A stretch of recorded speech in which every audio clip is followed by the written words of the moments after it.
seperti biasa, tapi Ibu maunya wanita kali ini, jangan laki-laki terus ya. Ocha Ibu. Oh iya, Rosa kadang nggak pakai sepatu, boleh bikin doa. Sebelum kita belajar, alangkah baiknya kita berdoa. Berdoa dalam hati membentuk percayaannya masing-masing. Mulai. Selesai, Ibu udah. Oke, terima kasih Rosa. Nah, ini pelajaran keberapa hari ini? Terakhir ya? Udah mau pulang? Semangat ya, karena mau pulang. Sebelum kita masuk ke materi, Ibu mau main games dulu nih. Ibu mau main games sekut, sikat, sakit, apa lagi? Tebak. Sudut. Oke ya, jadi kalau misalnya berdiri dulu semuanya berdiri.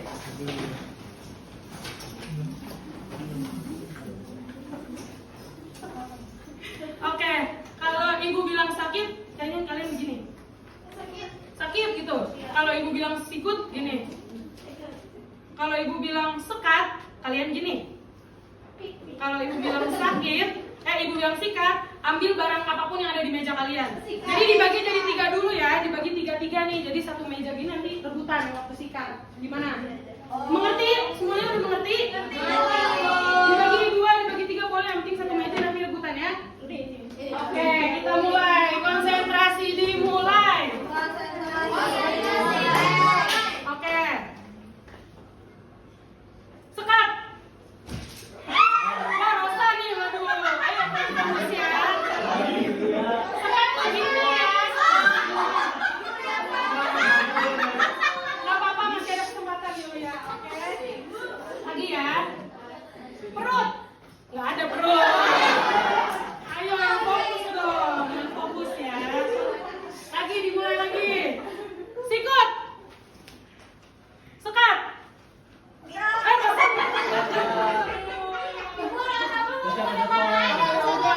Sekarang biar tambah semangat, Ibu mau kasih sesuatu dulu ya supaya tambah semangat nih. Ini per meja nanti kalian harus rebutan, oke? Oh, iya. Supaya bisa lebih semangat pembelajarannya.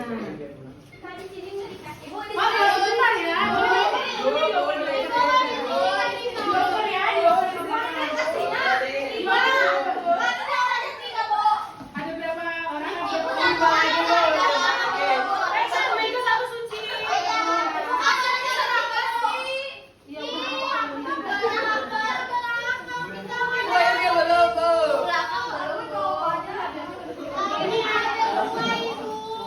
Oke, siap berkumpul di posisinya masing-masing. Semua sikut. Sakit.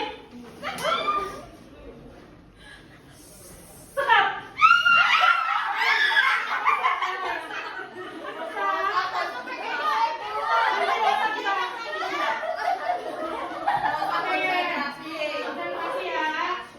Sikat.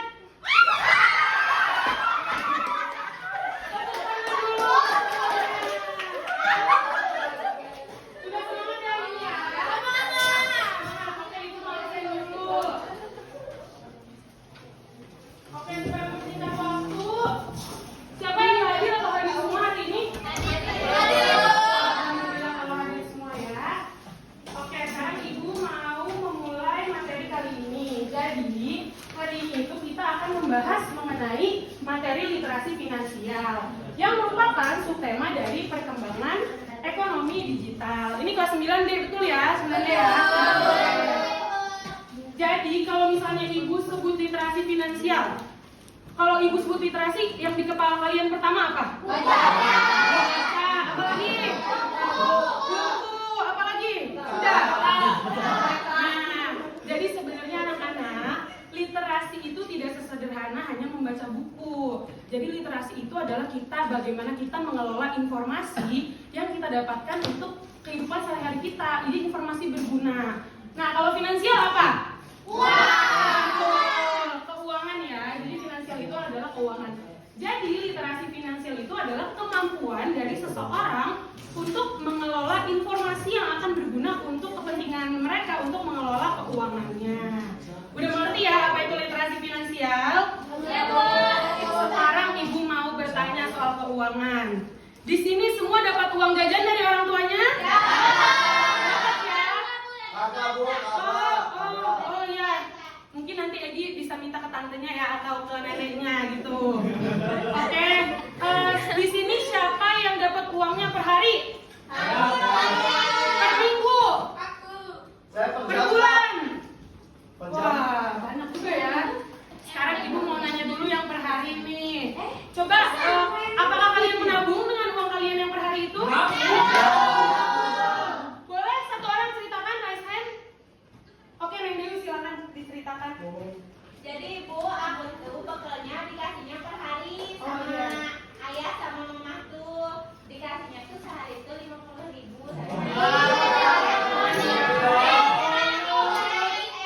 Yang lain boleh dengarkan dulu Neng Dewi. Anakku kan udah SMP, Iya, gua betul. ke SMP dikasihnya 30, kalau SMP 50. Jadi Neng Dewi menabung ya untuk beli barang atau bagaimana? Iya, aku tuh kalau misalnya mau beli barang, aku nabung dulu itu dari uang jajan Wah, itu. keren. Kasih tepuk tangan untuk Neng Dewi. Oke.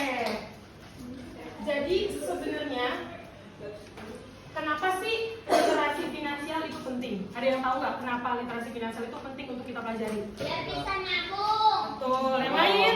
biar nabung, biar tidak Oh, iya, menghambur-hamburkan Betul uang. sekali, Siti, tidak menghambur-hamburkan uang ya. Jadi literasi sekarang kalian bayangin nih, kalau nanti kalian sudah dewasa, kalian bekerja mendapatkan uang atau pemasukan. Kalau misalnya kalian tidak memiliki kemampuan pengelolaan literasi finansial yang baik, uang itu akan hilang gitu. Kita tidak tahu nih pemasukannya berapa, terus tiba-tiba kok udah habis aja belum akhir bulan. Itu kan sering terjadi ya. Betul ya. Nah, jadi literasi finansial itu diperlukan untuk memastikan seseorang agar dapat menggunakan uang serta kekayaan yang dimilikinya dengan tepat dan bijak. Terlebih di era modern sekarang itu banyak banget tren-tren baru, barang-barang baru yang sedikit kita lihat, wah pengen beli nih. Nah itu namanya kan perilaku konsumtif ya, itu tidak bagus. Jadi kita tuh harus mempelajari literasi finansial supaya kita bisa mengelola uang kita dengan baik di kemudian hari. Mengerti anak-anak mengapa literasi finansial itu penting? Mengerti? Oke. Sekarang kita masuk ke cakupan kemampuan dari literasi finansial. Di sini ada 6 poin. Yang pertama, Ibu mau menjelaskan mengenali pemasukan. Jadi, kalau untuk anak seusia kalian, pemasukannya itu kan hanya dari orang tua ya, uang jajan. Jadi, tidak ada tuh yang namanya penghasilan bersih dan penghasilan pemasukan kotor. Jadi, kalau untuk orang yang sudah, kenapa ya, Ki? Oh, enggak ya, nanti mau bertanya mungkin ya. Oke, jadi pemasukan kotor itu adalah ketika misalnya nih, orang tua kalian dapat gaji sebulan misalnya 5 juta. Nah, uang 5 juta itu yang masih utuh belum diapa-apakan namanya pemasukan kotor. Ketika orang tua kalian itu sudah ada asuransi atau membayar cicilan, itu kan langsung otomatis kepotong. Nah, yang dinamakan sisanya itu dinamakan pemasukan bersih. Betul. Jadi kalian itu harus bisa membedakan nanti ketika kalian sudah bekerja yang mana pemasukan kotor, yang mana pemasukan bersih supaya pengelolaan uangnya baik. Selanjutnya mengenai mengelola pengeluaran atau spending. Jadi ketika kalian sudah tahu nih cara mengelola pemasukan yang baik, kalian juga harus tahu cara mengelola pengeluaran yang baik. Kuncinya hanya satu, kalian harus mengetahui prioritas kalian. Atau kalian juga bisa membuat anggaran nih, anggaran belanja untuk nge-spend uang kalian. Misalnya, Neng Dewi, tadi berapa dikasih sama orang tuanya? 50.000. Nah, prioritas Neng Dewi ini ke sekolah misalnya untuk ongkos. Ongkos dulu yang diutamakan kan, ongkos dan misalnya membayar uang kas gitu. Nah, sisa dari uang yang Neng Dewi itu boleh tuh di spend untuk hal yang lain yang lebih mungkin untuk kesenangan Neng Dewi. Nah, itu jadi kalian tuh harus tahu dulu. Kenapa? Oh enggak ya. Jadi pokoknya kalian harus tahu dulu prioritas yang penting baru kalian boleh nge-spend untuk hal yang lain. Kebutuhan itu ada 3, apa aja? Sekunder. Jadi harus tahu dulu kebutuhan primer lebih penting ya dibandingkan yang lain-lain. Oke, selanjutnya ada merancang tabungan. Nah, tadi udah disebutkan nih sama teman kalian, yang Dewi sudah menceritakan kalau dia itu menabung ya, Neng Dewi ya, sudah menabung dengan uang yang diberikan oleh orang tuanya. Sekarang Ibu mau tanya, di otak kalian kalau tabungan itu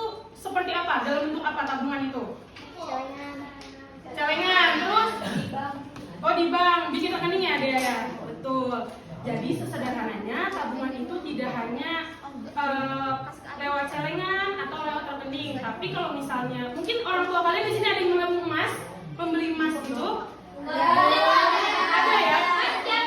Emas apa? Oh, emas Jawa. Bukan ya Nabila?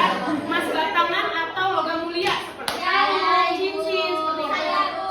Ya, jadi nabung itu bisa juga dibelikan barang-barang yang akan bertambah nilainya di kemudian hari. Itu juga merupakan produk dari tabungan. Nah, tabungan itu sebenarnya adalah sisa dari uang yang sudah kalian keluarkan untuk kebutuhan primer, sekunder atau tersier. Misalnya Rosa sudah membayar ongkos untuk ke sekolah. Nah, sisa terus Rosa udah makan di sekolah. Nah, sisanya itu bisa Rosa taruh untuk tabungkan. Iya, jadi jangan dihabiskan ya. Supaya oh, jangan ya Rosa, karena kita harus menabung untuk mengelola finansial kita. Selanjutnya ada merancang alokasi berbagi atau sharing. Nah, di alokasi berbagi ini sebenarnya ada hal yang harus kalian bayarkan wajib gitu kepada negara. Tebak apa? Pajak. Betul. Kalau kalian udah bayar pajak belum? Masa sih belum? Bukan ya Nabila. Kalian kalau ke restoran, di struknya tuh suka ada tulisan apa? Nah, itu adalah merupakan salah satu alokasi berbagi dari keuangan kalian. Jadi kalian sebenarnya udah membayar pajak, yaitu pajak pertambah nilai atau PPN. Selain itu, kalian juga bisa merancang alokasinya betul tadi seperti yang Bibil sampaikan mengenai zakat fitrah, atau kalian juga bisa sedekah. Nah, itu tuh bisa kebutuhan yang paling belakangan setelah kebutuhan primer, sekunder dan juga tersier kalian. Di sini yang kelima ada memiliki pemahaman tentang transaksi ekonomi dan juga praktiknya. Jadi sebenarnya di nomor 5 ini itu sudah pernah dijelaskan pada materi-materi minggu lalu. Di kelas 7 dan kelas 8 juga sudah pernah dijelaskan mengenai uang, lembaga keuangan, terus juga cara perdagangan, jenis-jenis keuangan itu tuh sudah diajarkan. Jadi kalian itu poin kelima ini merupakan dasar dari kalian bisa mempelajari mengenai literasi finansial seperti itu. Nah, yang poin terakhir atau nomor 6 ini mengenali praktik tindak kejahatan finansial. Sebelum Ibu menjelaskan mengenai poin ke-6, Ibu mau bertanya dulu, apakah di sini sudah ada yang pernah kena modus penipuan? Saya, Bu. Suci, siapa lagi? Bibil, Ibu. Oh, Bibil. Boleh Suci diceritakan? Jadi waktu itu saya mau Top up GoPay. Ya. Oke. Terus ada yang nelpon, katanya kode OTP-nya apa? Wah. Tapi saya nggak ngasih soalnya kakak mama saya itu penipuan. Wah, bagus sekali. Berarti mamanya Suci sudah menerapkan literasi finansial ya, teman-teman. Untuk mamanya Suci dan Suci. Jadi yang tadi Suci sebutkan itu merupakan salah satu dari 3 jenis modus penipuan dalam bentuk finansial atau keuangan. Yang pertama itu ada scam.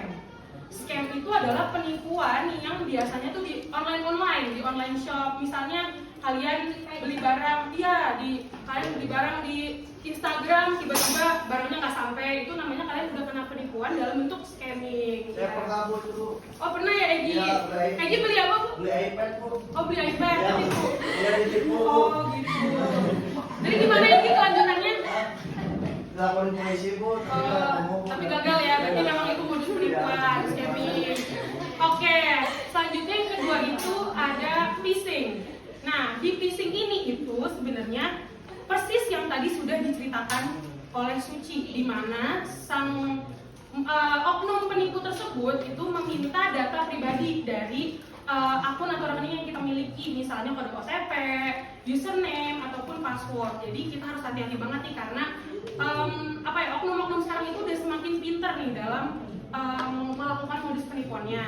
Dan yang ketiga itu ada card. Jadi dalam segala apapun yang di dalam ATM. Misalnya kalian lagi di ATM terus kan biasanya disuruh tutupin PIN ya. Nah, karena hal tersebut jikalau kelihatan sama orang, informasi lain itu tuh bisa melanjutkan atau menjurus ke modus penipuan. Gitu. Gimana anak-anak sudah mengerti mengenai cakupan kemampuan literasi finansial? Mengerti. Oke, sekarang Ibu mau kalian mengerjakan sesuatu. Tapi bukan menulis kalian akan memasang sesuatu di sini. Nah, jadi Ibu akan menjelaskan dulu ya. Jadi di sini itu ada yang namanya kotak-kotak, kita sebutnya broken square karena dia belum terisi secara penuh ya. Nah, jadi di dalam kotak-kotak ini itu ada cakupan ke-6 literasi finansial ini. Nanti Ibu akan memberikan sebuah kartu yang kalian di dalam kartu ini tuh ada suatu aktivitas, contoh aktivitas dari ke-6 cakupan ini, dan kalian harus memasangkannya ke dalam sini ya. Jadi kalian harus pasangin ke dalam sini, misalnya aktivitas ini merancang tabungan gitu. Mengerti? Oke, sekarang Ibu baginya jadi 6 kelompok ya, karena ini ada 6 cakupan literasi finansial. Boleh? Ini kelompok 1, Sabar, kelompok 2. Iya, sebentar ya, Neng Dewi. Kelompoknya belum. Iya. Ibu langsung bagiin aja supaya cepet. Ya, kelompok 3. Ini boleh digabung aja sama yang di belakang ya.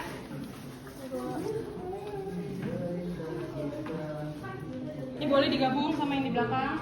Siapa yang belum dapat? Oh, ini boleh. Sama yang belakangnya. Nah, sekarang Ibu kasih waktu kalian untuk berdiskusi apakah aktivitas yang di situ sudah masuk ke dalam cakupan literasi finansial yang mana. Setelah itu maju setiap kelompok satu perwakilan Firman untuk menempelkan kotak-kotak yang masih belum terisi. Oke, boleh berdiskusi ya.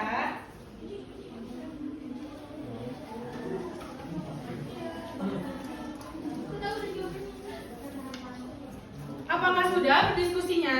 Sudah. Oke, boleh masing-masing maju per kelompok. Julia, Neng Dewi, Arsy, Nabila Putri, yang lain? Oke, Adin satu lagi. Siapa tadi? Siapa satu lagi? Egi Bu. Egi Bu. Satu lagi ada 6 soalnya. Egi Bu. Egi atau siapa? Oh, Nabila Dwi. Oke, boleh silakan. Boleh masukkan ya. Ditempel aja. Kalian bisa pilih kotaknya bebas yang mana aja. Nanti kartunya dibawa lagi ya ke belakang.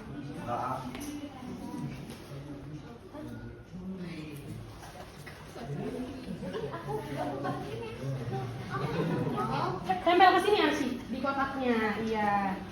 Ibu tempelnya di mana, Bu? Di ini kamu diskusinya sesuai. Nah, iya ditaruh di sini aja. Iya betul. Betul. Ini, Bu. Ini kemana, Bu? Ibu bantu ya. Iya ditaruh aja Nabila. Ini gimana? Ini dibawa lagi kartunya ke belakang. Kartunya dibawa lagi. Dibawa lagi Nabila Putri. Iya. Iya, oke baik sudah. Oke, di sini kotaknya sudah terpenuhi ya. Sekarang Ibu mau 2 perwakilan aja yang mau membacakan apa di situ aktivitasnya dan kalian menaruhnya ke bagian cakupan literasi finansial yang mana? Bu. Adin, boleh Adin silakan. Dari kelompok berapa Adin? Kelompok 4. Oke, boleh. Harus berdiri kah, Bu? Enggak usah duduk aja nggak apa-apa. Dari kelompok 4 kita mendapatkan narasi tentang setelah mendapatkan hasil dari usaha kecilnya, Lina memutuskan untuk menyisihkan sebagian uangnya untuk berbagi. Dia memberikan donasi ke panti asuhan dan membayar zakat. Lina merasa bahagia karena bisa membantu orang lain dan menyadari pentingnya berbagi dalam kehidupan. Oke, kelompok 4 menaruhnya di bagian cakupan yang mana? Merancang alokasi atau berbagi. Betul. Tepuk tangan untuk kelompok 4. Satu lagi. Oke, Yulia boleh. Kelompok berapa Yulia? Kelompok 1. Kelompok 1. Rudy ingin membeli sepeda baru. Ia mulai menabung dari sisa uang jajan dan penghasilannya dari menjual cemilan di sekolah. Setiap minggu, Rudy menyisihkan sejumlah uang untuk tabungannya. Setelah beberapa bulan, dia akhirnya memiliki cukup uang untuk membeli sepeda tanpa harus berhutang. Memilih cakupan yang mana? 3. Merancang tabungan. Oke, betul. Berarti rata-rata di sini kalian sudah betul ya memasukkannya ke dalam cakupan kemampuan literasi finansial. Oke, sekarang Ibu mau satu orang baca kesimpulan dari pembelajaran hari ini. Boleh, silakan. Ibu, aku. Boleh, Nabila.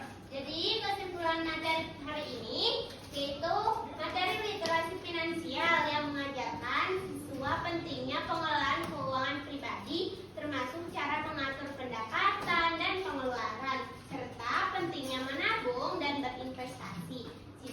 juga diajarkan mengenai berbagai produk keuangan seperti tabungan, deposito, dan investasi, serta risiko yang terkaitnya. Dengan memahami konsep ini, diharapkan siswa dapat membuat keputusan keuangan yang bijak untuk mempersiapkan masa depan yang lebih baik dan menghindari masalah keuangan di kemudian hari. Oke, terima kasih Nabila. Sama Ibu, makasih. Jadi betul tadi kata Nabila ya, materi literasi finansial ini mengajarkan siswa pentingnya pengelolaan keuangan pribadi. Jadi pengelolaan keuangan itu bukan hanya diperuntukkan oleh orang dewasa saja, tapi harus dimulai dari kecil. Oke, mungkin sekian materi yang Ibu sampaikan pada hari ini. Sebelum Ibu menutup, kalian boleh membereskan barang-barang dulu karena ini kan udah mau pulang ya, jadi bisa nanti langsung dirapikan. Oke, sudah? Sudah. Oke, sekarang satu orang memimpin doa untuk pulang. Siapa yang mau? Saya Bu. Boleh Anggun, silakan. Baik teman-teman, sebelum kita menutup mata pelajaran pada hari ini, kami ingin kita berdoa menurut kepercayaan masing-masing. Berdoa dimulai. Berdoa selesai. Oke, terima kasih Anggun. Barangkali itu yang bisa Ibu sampaikan pada hari ini. Nanti untuk penjelasan lebih lengkapnya akan disampaikan minggu depan mungkin ya. Oke, sekarang kalian boleh pulang. Terima kasih. Wassalamualaikum warahmatullahi wabarakatuh. Waalaikumsalam.